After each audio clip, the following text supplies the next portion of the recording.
Republican and a Democrat.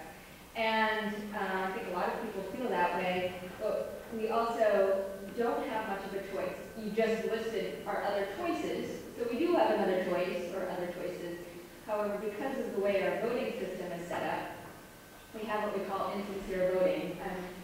I'm not for Nader, but if I were, I probably wouldn't vote for him because there's such a thing as insincere voting. I would think maybe that my vote wouldn't count if I voted for him. So I guess I have a complaint about our voting system, and I think that that perhaps if we had maybe ranked ballots, for example, in our election not too long ago with Gore and Bush, maybe if we had ranked our preferences, that we wouldn't have had the president that we had elected. And so what is the importance of maybe our voting system and bringing in third parties? Well, let me pose the question in a slightly larger sense. And again, I'd like to bring it back home, because after all, people do tend to vote based on their self-interest, even if it doesn't always appear that way. And so if we do in fact have a situation where, and Joe, please correct me if I'm wrong, and Tom, you do the same, where we are voting not necessarily for one candidate, but against the other.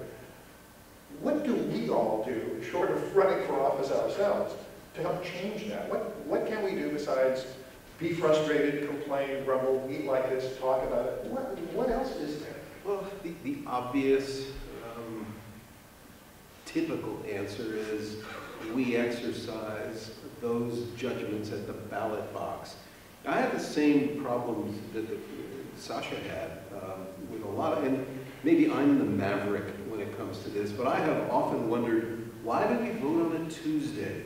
Why don't we vote over a weekend so everybody can make sure they get to vote? Who decided that Tuesday was the best day to vote? Why hasn't anybody done anything about that? That's just another little maverick question. But there are others too. We have situations now where you look at the state legislature in California, there's a redistricting measure on the ballot which I am against because I don't think it's the right one. But that is, in large measure, one of the major things that's wrong with our state. We have two parties. Right now, this is a blue state, and the Democrats control it. But they're both nuts when it comes to what they do about how they get these districts written. What happens is they each carve out a safe district for themselves, and they just leave it that way. That's why we have a budget problem every year, because these guys know that no matter what they do, they're not going to lose an election. The old line is more people used to lose in the Soviet Politburo than do in the California legislature because it's locked in. And until we, as an electorate, do something about that, we are going to be faced with the same problem over and over again. Well, we're not going to change the Electoral College, because to do that, we would have to call a constitutional convention. You open up a constitutional convention, who knows where it's going to morph. You wouldn't get enough state legislatures to call a constitutional convention. It isn't going to happen in our lifetime. But what could happen is that, for instance, I'm in California. I'm obviously going to vote for McCain. My vote, whether I show up or not, is irrelevant. Obama's going to win California. His thing is good. It's too late. But we could do something.